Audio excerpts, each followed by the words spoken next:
자, 하나님 말씀은 히브리서 11장입니다. 히브리서 11장 오늘은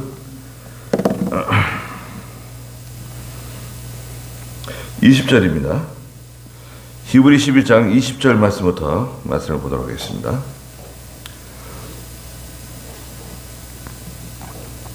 히브리 11장 20절.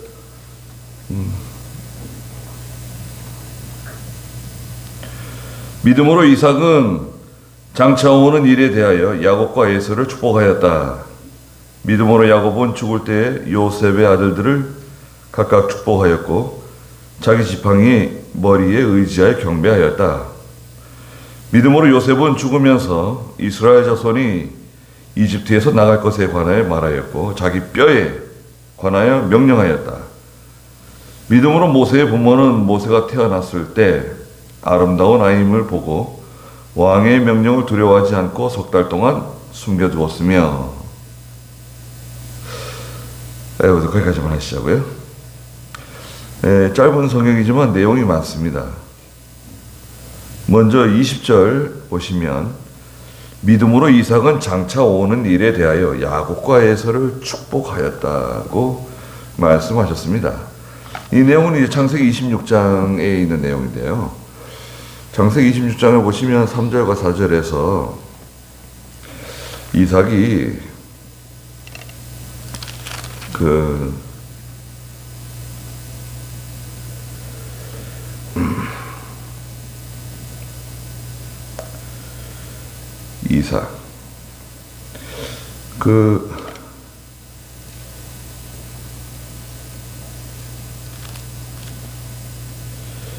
이삭이 이제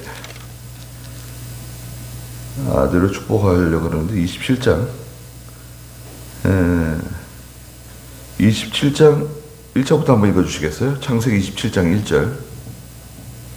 이삭이 나이 많아 눈이 어두워 잘 볼 수 없게 되었을 때 맏아들 에서를 불러서 내 아들아 하고 말하자. 에서가 아버지에게 제가 여기 있습니다 하고 대답하므로 이삭이 말하였다. 보아라, 이제 나는 늙어서 내가 언제 죽을지 알지 못한다. 이제 너는 너의 도구들 곧 화살통과 활을 들고 들판으로 나가서 나를 위하여 사냥하여 내가 좋아하는 별미를 만들어 내게로 가져와 내가 먹게 하고 내가 죽기 전에 너를 축복하게 하여라. 네, 이삭이 이제 자기 아들 에서에게 축복해 줄 테니까 나가서 짐승을 잡아가지고 오라고. 에서가 이제 형이잖아요. 야곱은 동생이고 이삭의 두 아들인데요. 쌍둥이입니다, 쌍둥이. 그런데 몇 살에 낳았습니까, 이 아들들을? 이삭이 창세기 25장 20절에 20절에 보면 40세에 결혼을 해요. 리브가와 이삭이 40세에 결혼합니다. 박영규, 너 몇 살이냐? 나이를 물어 미안하게 됐네. 용규 32살이네요. 이삭은 40세에 결혼했어요. 리브가와. 리브가는 나이가 좀 어린 것 같아요. 그런데 리브가 믿음이 좋죠. 이삭도 믿음이 좋고. 자녀를 몇 살에 낳았습니까? 40세에 결혼했는데요. 자녀를 몇 살에 낳았습니까? 60세.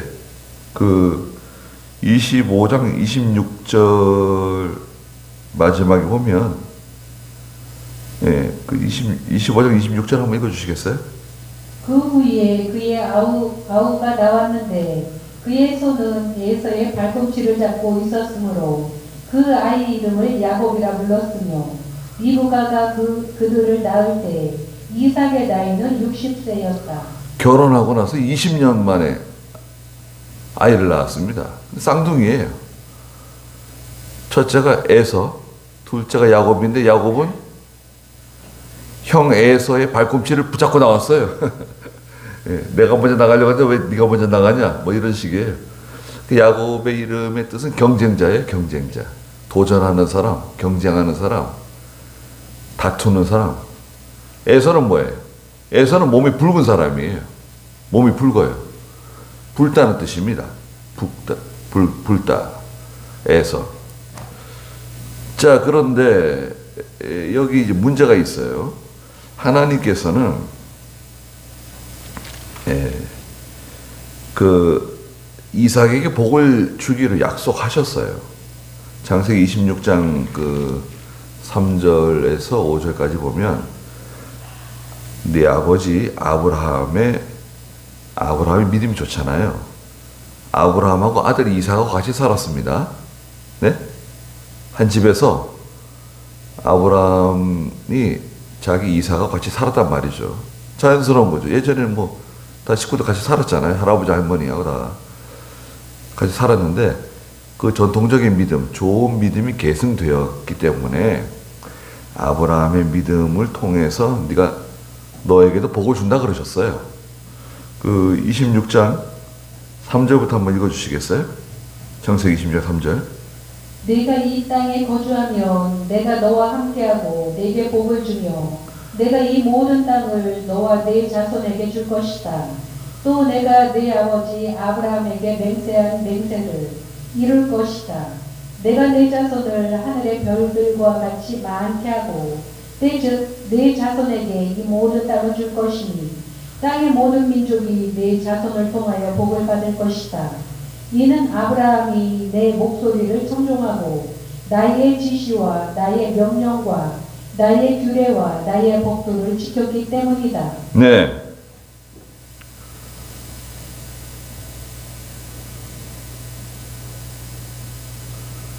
이는 아브라함이 내 목소리를 청종하고 나의 지시와 나의 명령과 나의 규례와 나의 법도를 지켰기 때문이다.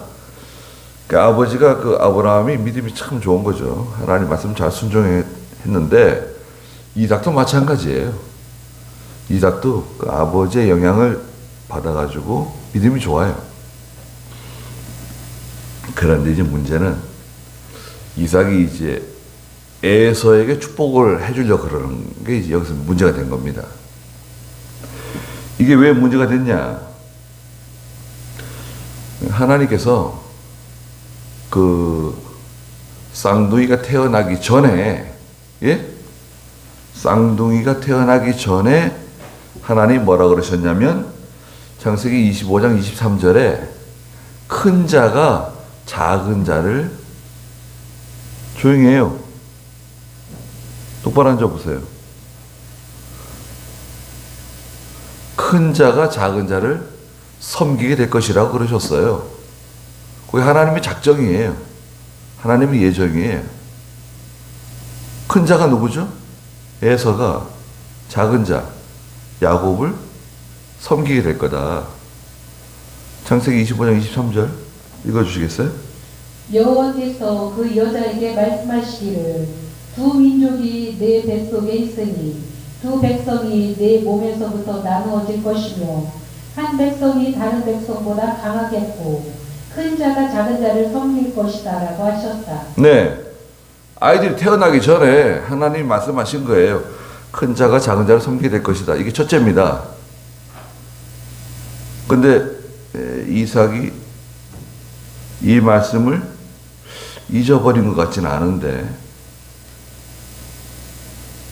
두 번째는 뭐냐? 이 세상 방식이 있잖아요. 세상의 일반적인 그 통용되는 방식, 세상의 관습, 세상의 전통을 따라간 거예요. 야곱을 축복해 줬어야 되는데 원칙대로 하면 이삭은 야곱을 불러가지고 야곱을 축복해 줘야 되는 건데 에서를 축복한 것은 이 세상의 풍습, 이 세상이 돌아가는 그런 전통적인 관습을 따라서 한 거예요. 에서에게, 형에게, 장남에게 축복을 해줘야 된다. 이런 논리가 있는 거죠. 이게 잘못된 거죠. 세 번째는 뭐가 잘못됐냐? 이삭이 아까 읽었던 것처럼 창세기 27장에서 별미를 만들어 오라는 거예요. 별미. 그 에서는요, 들의 사람이고 짐승을 잘 잡고 또 짐승을 잡아가지고 그 요리를 잘하는 것 같아요. 예? 짐승 잡아가지고 요리하는 거 있잖아요.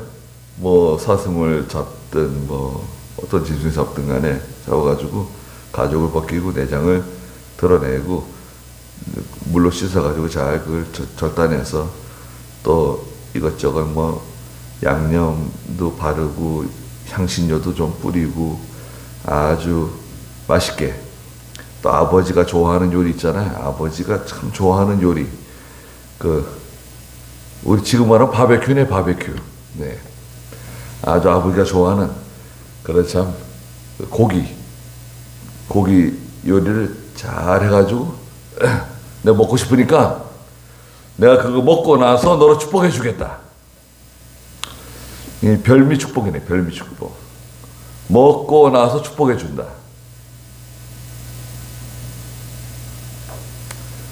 그게 어떻습니까? 그 어떤 목사님은요, 우리 교단에 뭐 그런 분 없는데, 어떤 목사님은 신방 가서 잘 먹고 나서 기도해 주는 거예요. 별미 축복. 상다리가 부러지게 이제 음식을 차려놓고 자 같이 먹고 그 다음에 기도 한번 합시다. 복을 빌어주는 거예요. 그 기도는 이제 성경에 있는 별미 축복 한다는 거예요. 자기가 이삭인가 보죠. 정당한 것 같아요. 그 별미, 그런 특별한 음식 없으면 축복 안 해주고 기도 안 해주고 그 가정을 위해서, 자녀들을 위해서 기도 안 해주고 특별한 음식 안 해주면 난 기도 못한다. 축복 기도 못 해준다. 아주 노골적으로, 그건 아주 노골적으로 성도들을 괴롭히는 거예요. 세상에 그런 게 어디 있습니까? 참. 근데 그 예전에 보면, 시골에서 보면요, 시골에서 좀 살았던 게 참 저한테는 너무 참 유익이 많습니다. 제가 뭐 농사를 짓고 그러지는 않았지만 시골에서 자라다 보니까 그렇게 바쁘고 이렇게 농번기인데도 전도사님이 뭐 신방을 오신다든지, 뭐 강도사님이 신방을 오신다, 목사님이 신방 오신다 그러면 그날은 보통 일 많이 못해요, 들여서. 그리고 저희들한테도, 저희 형제들한테도 몇 시부터는 절대 밖으로 나가지 말까. 전도사님 오신다. 예배 드려야 된다. 예, 밖에 나가서 못 날아요. 딱 옷 갈아입고 대기하고 있어야 돼요. 다 대기. 또 음식을 준비합니다. 전사님이 좋아하는 음식이 뭘까? 저희 집이 전통적으로 이제 잘하는 음식들이 있어요. 만두 같은 거. 만두라든지 뭘 주로 해드리는 것. 이렇게 음식을 준비해가지고요. 또 이렇게 차려놓고. 기다렸다가 오시면 같이 이제 식사하고 또 그런 게 기억에 나요. 그때는 그게 무슨 별미 축복이 어디 있습니까? 예, 먼 곳에 있는 성도들을 신방으로 오시는 전사님에 대해서 감사하고 사모님 뒤에 자전거 뒤에 태우고 한 10리키를 비 있다고 흘려가면서 이제 신방 오셔가지고 이제 예배 드리고 식사하고 돌아가시는 거예요. 그런 게 생생합니다. 그런데 이 별미 축복이라고 하는 것은 잘못된 겁니다. 그러니까 지금 이삭이 성경에 그대로 나와 있잖아요. 그 창세기 27장에 에서를 부른 거, 그 성경 위반이에요.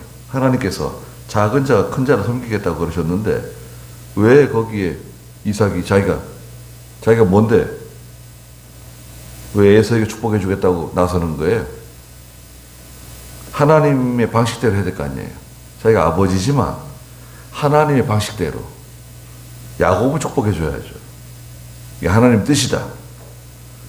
내 개인적으로는 에서 너에게 축복해 주는 것이 정당하고 옳지만 하나님께서는 야곱에게 장자의 복을 주시길 바란다. 내가 야곱에게 장자의 축복해 준다. 두 번째는 뭐예요? 그 일반적인 통속적인 관습, 세상의 풍습과 전통과 이 관습을 따라간 거, 이게 잘못된 거예요. 여러분 그걸 기억하십시오. 우리가 뭐 명절을 뭐 부정하지는 않지만 세상 명절을, 근데 이 세상 명절하고는 우리 예수 믿는 사람하고는 별 관계가 없어요. 세상 명절 뭐 사람들 뭐 하는 겁니까? 쉬고 놀고 먹고 마시고 죄 짓고 보통 그래요. 부모님을 잠깐 가서 뵙고 온다. 그거 좋아요. 거기까지만 하면 되는 거지. 그 모여가지고 뭐 이렇게 대화 나누다 보면 속상한 일이 생깁니다. 네. 기분 나빠요. 불쾌해. 네. 형제들이라도 어렸을 때는 그렇게 같이 놀고 같이 자라면서 컸지만 커가지고 어른이 되고 사회생활하고 이러면 자꾸 자기 자랑을 해. 있는 것도 자랑하고 없는 것도 자랑하고 아파트 살 때는 아파트 샀다고 자랑하고 지금 아파트 떨어지는데 지금 어떻게 합니까? 이제 자랑할게요. 예, 그거 비싸게 주고 샀는데 막 15억, 20억씩 주고 샀는데 지금 6억, 7억, 막 9억 떨어지고 아니 그거 어떻게 해요? 그 아파트 샀다고 좋아하고 그냥 형제들 친척들 모이면 막 자랑하고 이랬었는데 지금 곤두박질 치고 있습니다. 계속 떨어지게 생겼어요. 계속 떨어집니다, 여러분. 예. 언제까지 떨어지냐? 거의 틀림없어요. 앞으로 5, 6년 더 떨어집니다. 5, 6년. 5, 6년 계속 떨어지는 거예요. 아파트 값만 떨어지는 게 아니에요. 건물, 부동산 뭐 이거 지금 다 그냥 내려가는 거예요. 계속. 브레이크가 고장났어요. 내려갑니다. 안 내려갈 거다. 한 뭐 1년 내려가다 뭐 중지하겠지. 천만의 말씀. 여러분들이 아파트 실수요자로 생각해 보세요. 가격이 계속 내려가는데 좀 급해도 그거 사겠어요? 좀 더 기다려보자. 좀 더 떨어질지도 모른다. 야, 목사님이 교회에서 더 떨어진다 그러는데 기다려보자. 예, 기다리세요. 계속 내려갑니다. 예. 20억짜리가 뭐 한 달새 2억씩 빠지는 거야. 한 달새 2억씩. 두 달이면 4억, 석 달이면 6억. 막 계속 빠지는 거야 지금. 어느새 9억 빠졌대요. 9억. 그거 뭐 한 30억짜리 되겠죠. 40억짜리 아파트가 뭐 지금 23억 뭐 이렇게 막 떨어지고 말이죠. 거기 막 내려가고 있어요. 그럼 이게 비정상이냐? 내려가는 게 정상이고 올라가는 게 비정상이죠. 정상을 향해서 내려가는데 지금 분위기가 안 좋잖아요. 세계적으로 전쟁 났죠. 지금 홍수에 뭐 가뭄에 뭐 기근에 지금 곡식이 없어요. 양식이 없습니다. 양식값 올라갔죠?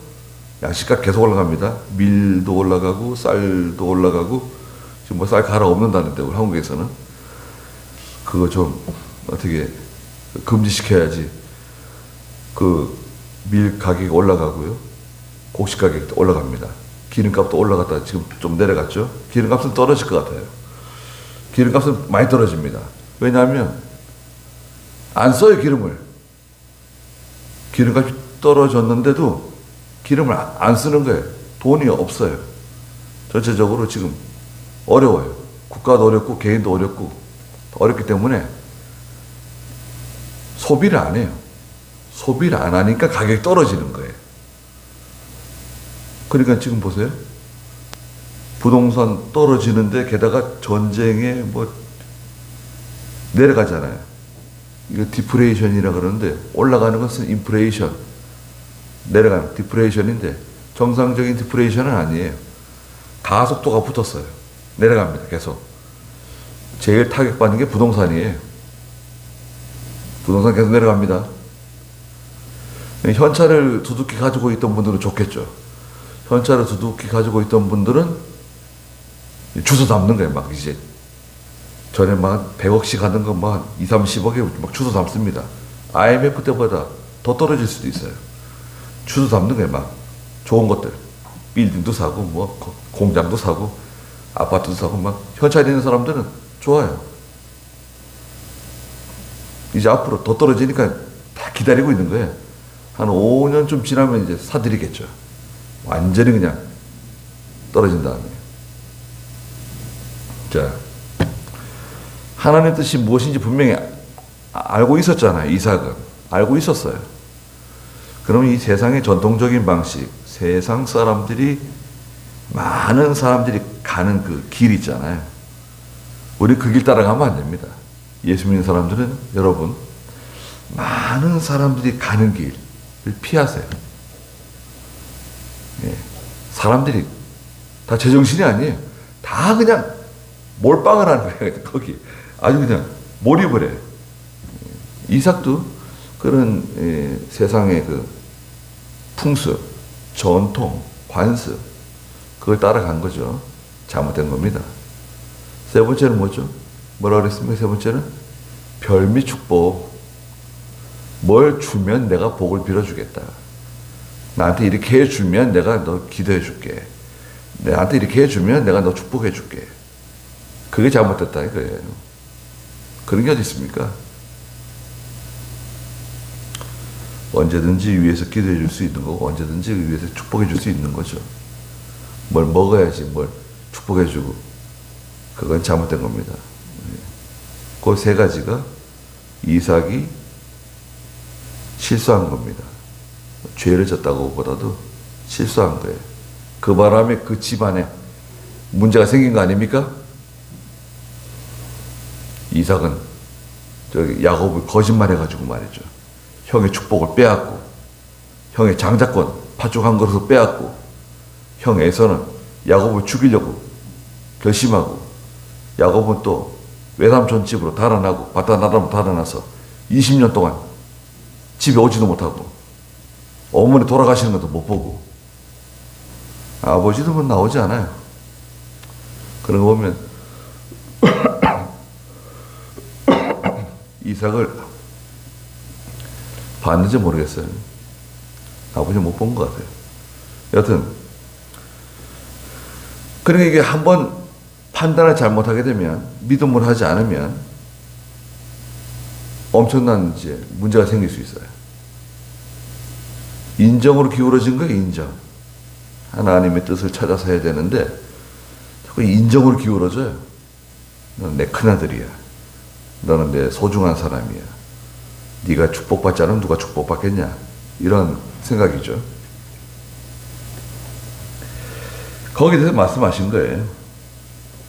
믿음으로 이삭은 장차 오는 일에 대하여 야곱과 에서를 축복했는데 거기서 이제 문제가 생겼죠.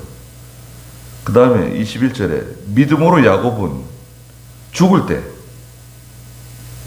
요셉의 아들들을 각각 축복하였고 자기 지팡이 머리에 의지하여 경배했다 그랬습니다. 요셉이 죽을 때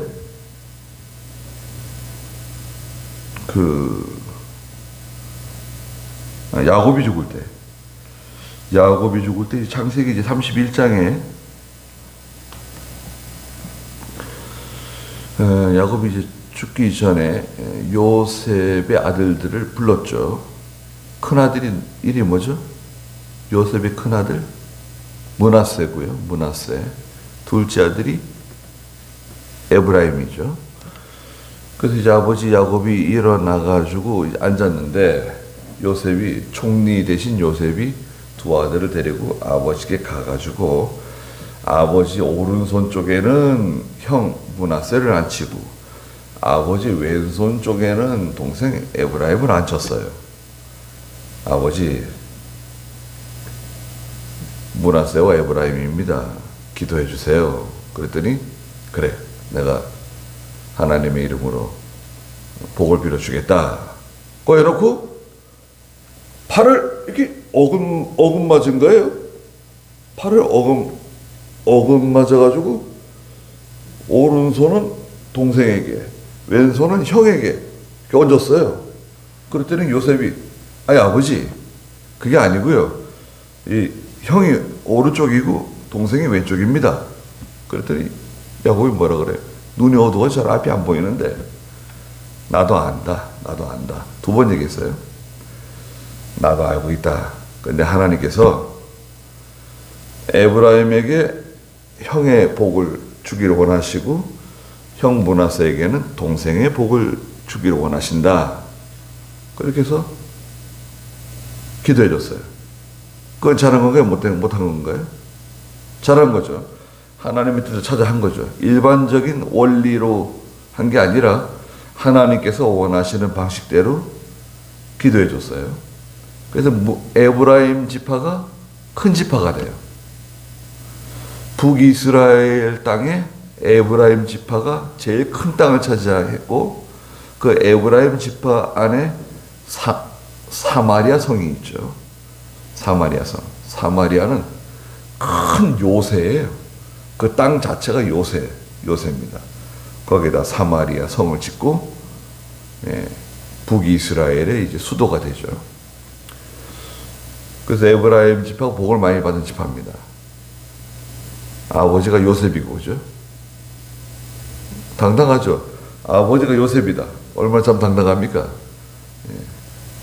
그 에브라임 지파입니다. 근데 결정적인 하자가 있어요, 에브라임 지파는. 에브라임 지파는 하나님께 복을 많이 받았는데, 결정적인 하자가 뭐냐? 믿음이 없어요. 하나님께 복을 많이 받았는데, 믿음이 없어요. 믿음이 없다고 할 수 있고, 믿음을 쓸 줄을 몰라요. 능력이 없는 거죠. 능력이 없어요. 모든 좋은 걸 다 갖추고 있는데 능력도 있고 힘도 있고 모든 걸 다 가지고 있는데 이거를 사용할 줄을 몰라요. 그게 에브라임 지파의 단점입니다. 그 사사기에서 에브라임 지파가 하나님의 징계를 받아요. 그 쫄딱 망합니다. 에브라임 지파가. 믿음은 있으나 뒤로 항상 물러나는 지파예요. 무슨 일만 생기면 뒤로 물러나요. 여러분 보세요. 아니 무슨 일만 생기면 그 사람은 안 보여. 그 사람 어디 갔냐? 그 사람 집에 갔어. 배가 아프대. 머리가 아프대. 갑자기 급한 일이 생겼대. 아주 중요한 일, 다급한 일이 생기면 그 사람은 안 보여요. 중요한 사람인데, 꼭 필요한 사람인데 달아나요. 달아납니다. 나타나지 않아요. 한참 뒤에 나타납니다. 정리가 다 되고 모든 상황이 다 종결되면 그때 나타나가지고 뭐라고 말하냐면 왜 나를 안 불렀냐고 그럽니다. 왜 나를 안 불렀냐고. 이렇게 중요하고 이렇게 급한 일이 있는데 왜 나를 안 불렀냐고. 오히려 더 큰 소리를 쳐요. 나를 무시했다고. 나를 왕따시켰다고. 자기를 무시했다고. 왕따시켰다고. 나중에 와가지고 더 큰 소리 친다니까요. 그래서 처음에는 아이 미안하다고. 아이 우리가 잘못했다고. 다음에는 꼭 연락해가지고 소식을 알리겠다고. 그래요. 그 다음에도 에브라임 지파는 뒤로 빠집니다. 그때는 하나님께서 용서 안 하셨어요. 이거 봐라. 에브라임 지파 봐라. 이거 에브라임 지파 봐라. 이거는 용서하면 안 된다. 이스라엘 전체가 모여가지고 에브라임 지파를 공격합니다. 너 같은 건 필요 없다. 네가 무슨 하나님 백성이냐? 네가 뭐 우리 가운데 있으면서 잘난 체하고 교만해가지고 하나님의 축복을 다 받아놓고 제 역할도 못하는 주제에 무슨 큰 소리냐? 그 이스라엘 백성 전체가 달려들어가지고 에브라임 지파를 결단을 냅니다. 그 에브라임 지파가 완전히 다 끝장나요.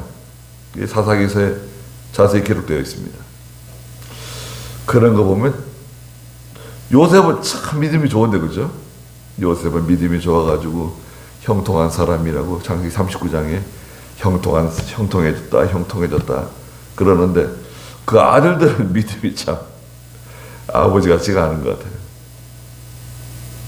여하튼 하나님이 복음 받긴 받았어요. 그러니까 아브라함의 축복이 이삭에게 내려오고 이삭의 축복이 누구에게 내려가죠? 에서인가요? 야곱에게 내려가고 야곱의 축복이 요셉 지파 에브라임과 므낫세로 내려가죠. 그래서 이제 장자의 축복은 요셉이 받았어요. 야곱의 12아들이잖아요.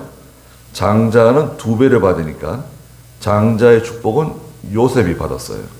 그래서 에브라임과 므낫세가 족보에 올라왔죠. 그 다음에 믿음의 축복은 넷째 아들인 유다가 받습니다. 유다 지파가 모든 일에는 앞잡이가 돼요. 힘든 일, 어려운 일, 원수 대적을 만나게 되면 유다 지파가 앞장서서 나가는 거예요. 유다 지파는 믿음이 좋죠. 유다 지파 다윗의 후손으로 누가 태어나시죠? 예수님이 태어나시죠. 예수님은 유다 지파 다윗의 후손으로 오셨습니다. 그 다음에 제사장은 누가 됩니까? 제사장은 셋째 아들 레위 계통이 제사장이 돼요. 레위가 셋째잖아요. 루벤, 시므온, 레위, 유다 이렇게 내려가잖아요. 그 제사장 지파는 레위 지파입니다. 하나님의 일에 봉사하고 하나님의 충성하는 그런 특권이 레위에게 주어집니다. 어떤 게 제일 좋을 것 같아요? 어떤 물질적인 축복을 받은 에브라임 지파, 세상적인 축복을 받았어요. 믿음의 축복을 받은 유다 지파, 또 하나님 섬기는 축복을 받은 레위 지파. 여러분은 어떤 게 좋은 것 같습니까? 여러분 어디에 속하시는 것 같아요? 다른 여러 아들들도 있지만 특징적으로 특별하게 이 세 아들들이 참 귀한 아들들입니다. 사실은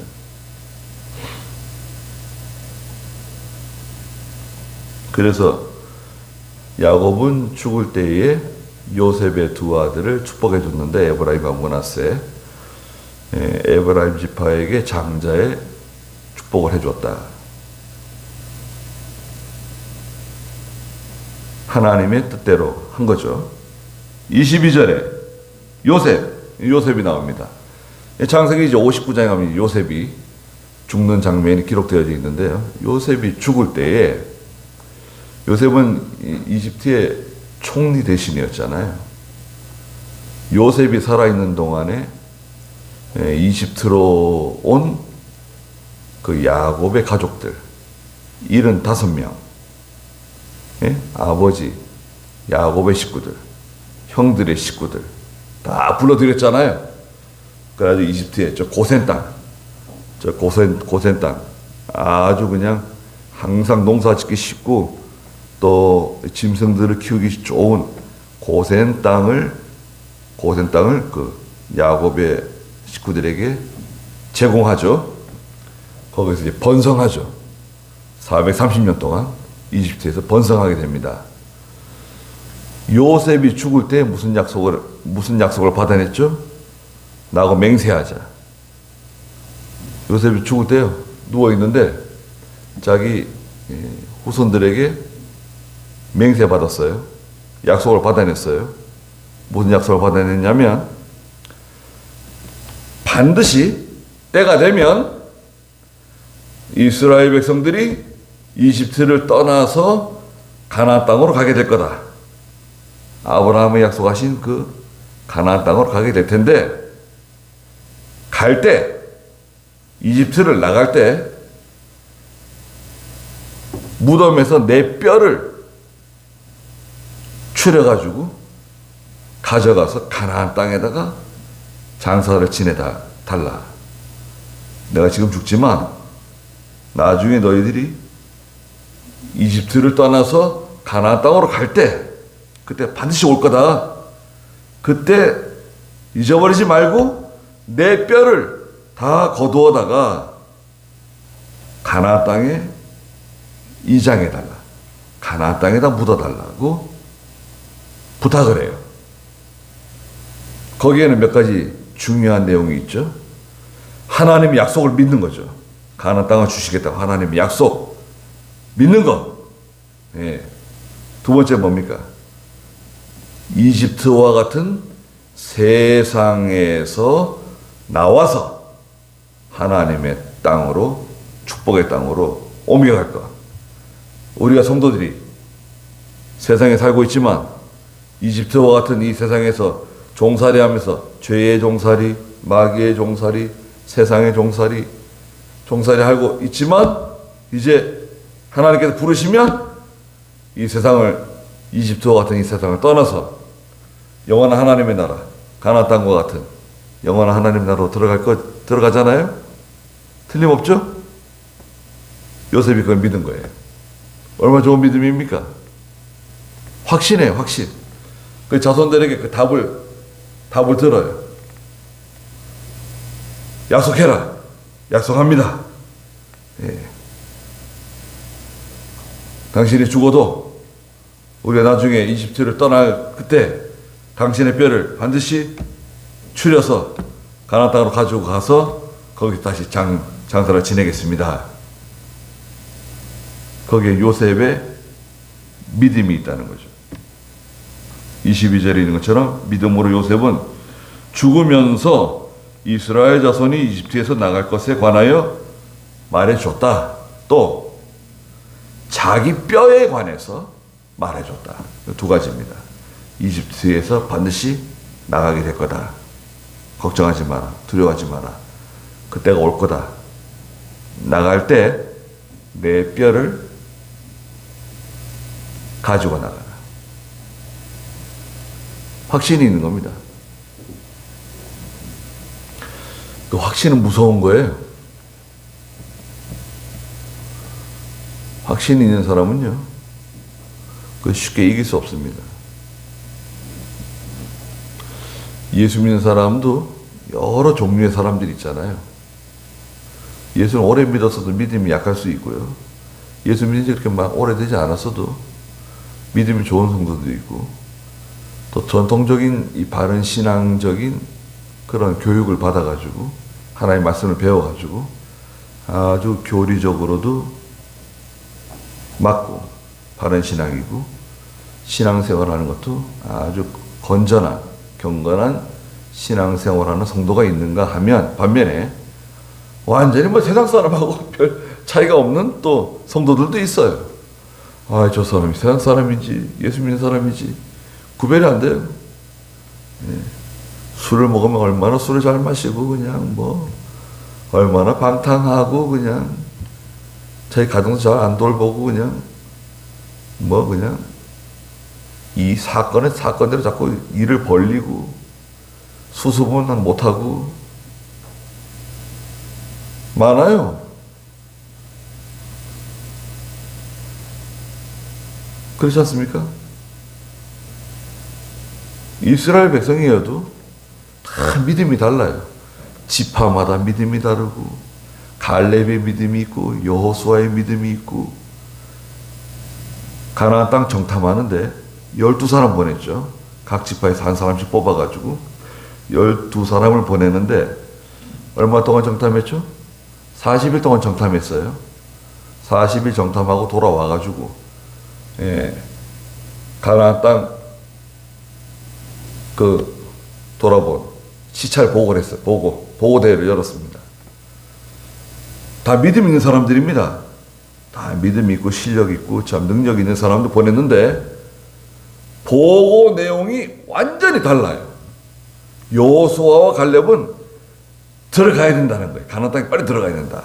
하나님께서 가나안 땅에 있는 사람들을 우리에게 밥으로 주셨다. 우리가 저 땅을 차지해야 된다. 충분히 할 수 있다. 근데 나머지 10사람은 정반대. 가나안 땅은 가봤더니 하나님 말씀하신 그대로 젖과 꿀이 흐르던 땅이더라. 정말 이 과일, 우리 가져온 과일 봐라. 이 포도 열매를 봐라. 예, 포도 열매가요. 나무를 어깨에다 메고 포도 열매를 걸어가지고 왔는데 포도 열매가 저 바닥에까지 거의 닿을 정도로 긴 주렁주렁 그냥 포도 열매가 달린, 야, 그런 포도 열매가 있대요. 그런 종자가 있답니다. 네, 가나안 땅에 포도 송이 알이 그렇게 많지는 않은데 우리나라 포도는요, 참 우리나라는 기술이 좋은 것 같아요. 우리나라 뭐 사과도 맛있고 배도 맛있고 딸기 뭐 얼마나 예전에 여러분 생각나세요? 예전에 그 한 20, 30년 전에 우리 딸기 뭐 이렇게 맛있었나요? 딸기가 뭐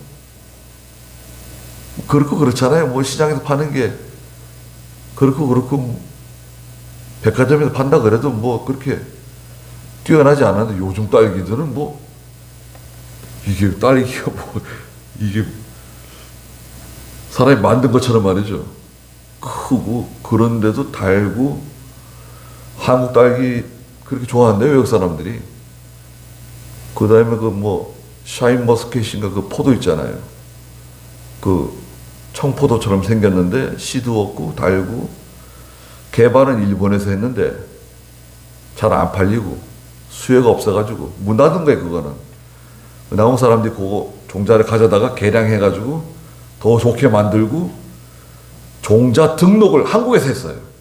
개발은 일본에서 했는데 일본 사람들이 등록을 자기 일본 이름으로 해야 되는데 한국 사람들이 낼름 가져다가 개량해가지고 한국 이름으로 등록을 했단 말이죠. 그럼 종자가 한국게 된 거예요. 근데 얼마나 비싸고 얼마나 맛있습니까? 근데 샤인머스켓 비슷한데 일반 포도 같은데도 좋은 포도들이 있더라고요. 전 처음 먹은 포도들, 야, 이런 한국 사람들이 뭐, 우리는 포도가 다닥다닥 붙어가지고 막 잔뜩 달라붙어 있잖아요. 모르포도가 아닌데도 대단한 것 같아요. 실력이 있는 것 같아요. 그 종자를 만드는 기술이 있는 것 같아요.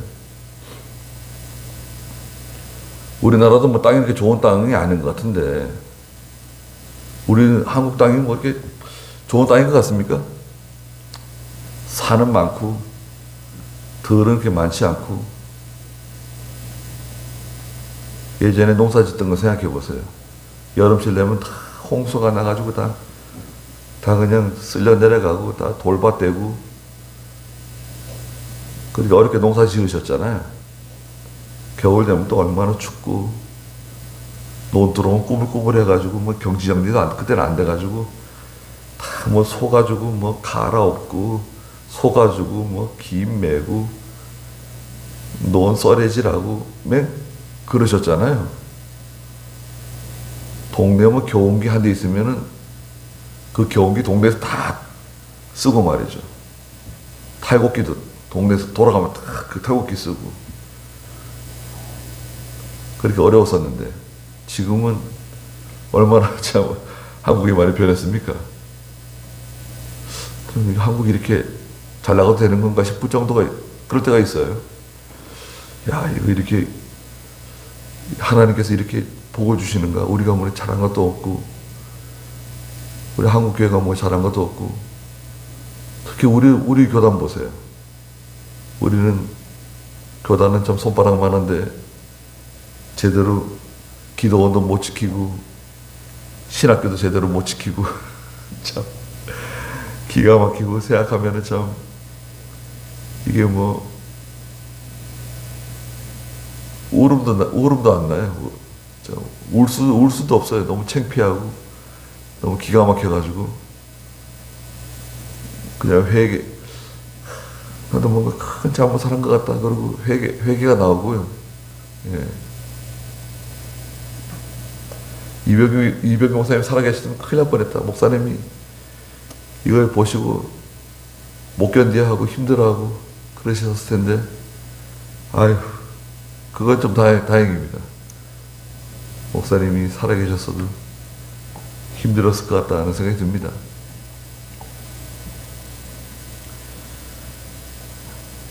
신앙 양심 쓰라고 늘 배우고, 하나의 말씀대로 해야 된다 그러고, 기도해야 된다 그러고, 기도원은 예수님 재림하실 때까지 누구의 것도 아니다. 총회가 이사 7명, 그러면 창광이 이사 5명, 총회가 뭐 이사 5명, 그럼 창광이 이사 4명, 이렇게 해가지고 서로 이렇게, 예, 대신 총회가 이사가 더 많도록 하고, 그렇게 같이 기도원을 잘 유지해가지고 예수님 재림할 때까지 쓰라고.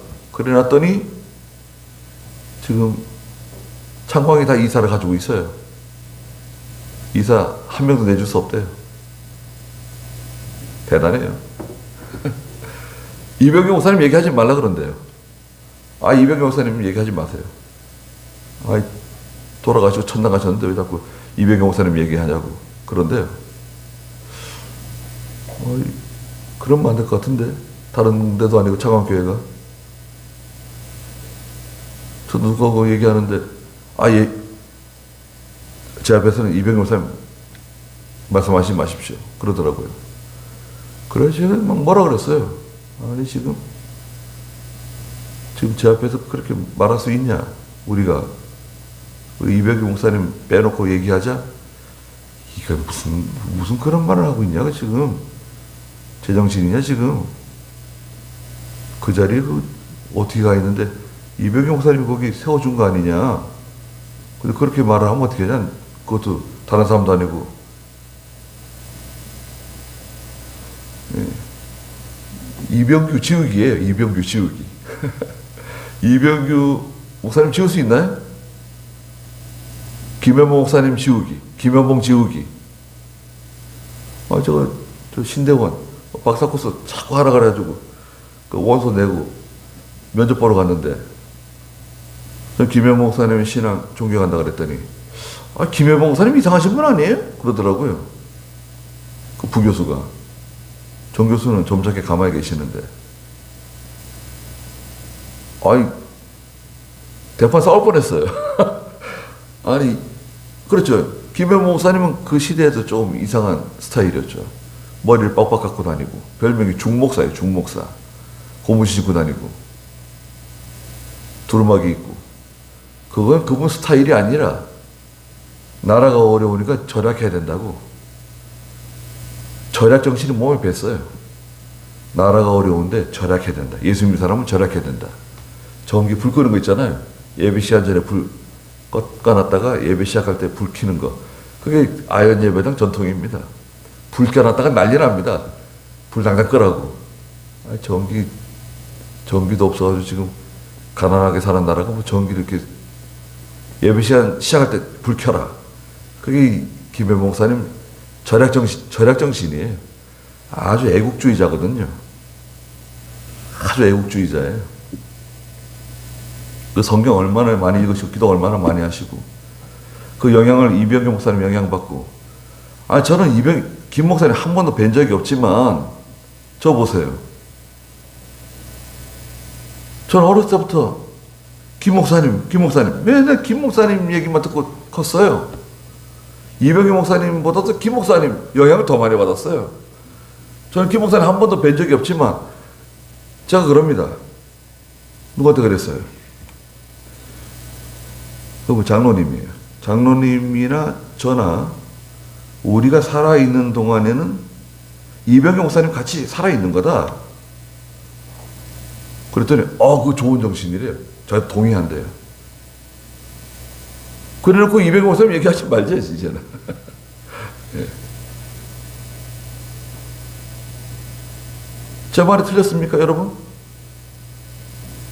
우리가 살아있는 동안에는 이 목사님도 같이 가는 거다.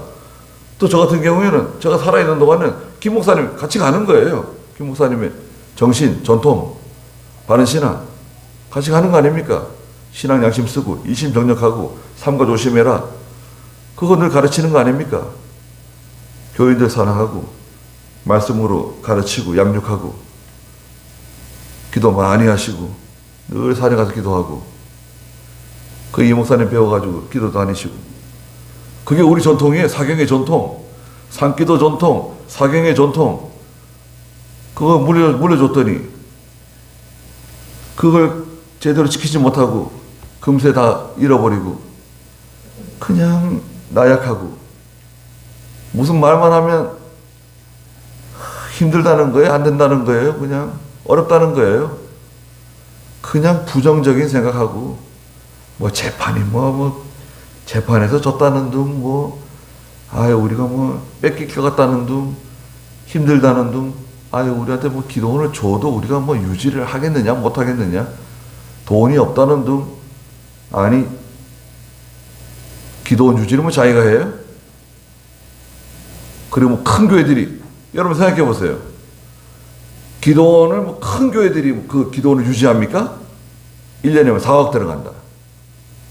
그럼 큰 교회들이 그거 4억 내가지고 하는 거예요? 하나님께서 성도들에게 은혜 주셔가지고 성도들이 은혜 받은 성도들이 하나님께 감동 받아가지고 하나님께 연보하고 희생해가지고 그거 가지고 이때까지 운영한 거예요. 큰 교회가 한 게 아니라 성도들이 하나님 은혜 받아가지고 한 거지 뭐 돈 가지고 한다 그래. 하나님이 하시는 거지. 그렇지 않습니까? 제가 지금 똑같이 얘기합니다. 아니 왜 돈 가지고 한다 못한다 그런 얘기를 하냐.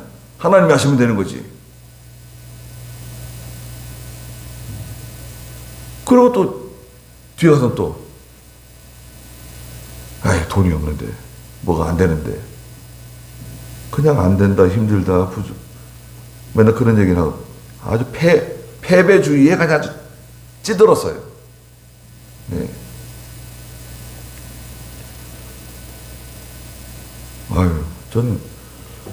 저도 믿음이 없지만 저도 참 믿음이 없어가지고 참 하나님께 회개 많이 하는데 참 이런 현실을 보면서 좀 힘듭니다. 사실은. 참 이거. 그런데 우리가 지금 본 이삭의 믿음, 야곱의 믿음, 요셉의 믿음 거기에 그 믿음 하나씩 깔려 있는 거예요. 그 믿음은 조상 아브라함부터 내려오는 그 바른 신앙에 근거한 그 믿음의 전통이 흘러내려가는 거죠. 그래서 여러분 아브라함, 이삭, 야곱까지를 족장시대라 그래요. 족장시대. 족장시대라 그러죠. 아브라함의 하나님, 이삭의 하나님, 야곱의 하나님이다. 하나님 그러시잖아요. 그것은 살아계신 하나님이라고 하는 뜻이죠. 그래서 하나님께서 우리에게도 여러분 우리에게도 좋은 신앙이 좋은 믿음이 있습니다. 여러분 우리가 가지고 있는 게 믿음이 제일 중요한 겁니다. 믿음. 좀 여담인데요. 제가 그 어떤 아가씨를 만나가지고 이제 만나서 좀 만나자 그랬거든요. 만나가지고 나는 가진 게 없다. 돈도 없고 뭐 이렇게 내놓을 만한 게 없다. 그런데 나는 우리 저동적인 믿음을 가지고 있다. 우리 집안에 좋은 믿음이 있고 난 그 믿음을 따라간다. 나는 이 믿음이 제일 중요하다고 생각한다. 저 결혼하자 그랬어요. 근데 그 아가씨가 픽 웃더라고요. 믿음이 있다 그랬더니 웃어요. 나는 다른 건 없고 믿음이 있다 그랬더니 웃더라고요. 이건 아니구나. 야, 믿음이 있다 그러면 그걸 귀하게 볼 줄 알았더니 그게 아니고 그걸 별로 그렇게 중요하게 생각하지 않더라고요. 노아 엄마가 만나기 훨씬 오래 전이어가지고 노아 엄마도 압니다. 알기 때문에 제가 얘기하는 거예요. 예. 믿음이 제일 중요한데 그죠? 그렇지 않습니까? 예.